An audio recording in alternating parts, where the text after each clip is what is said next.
Musulmonlar zamoni yomon bo'ldi. Halol yetmas, harom qiymatli bo'ldi.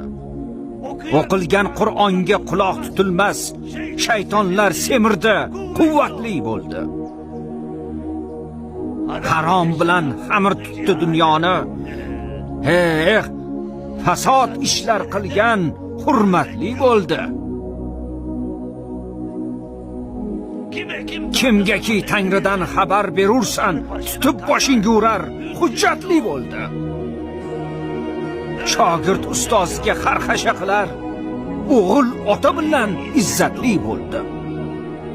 Faqirlar miskinlikdan tortdi qo'lin, ko'ngilni yiqqanlar haybatli bo'ldi. Payg'ambar o'rniga o'tgan xo'jalar bu xalqning boshiga zahmat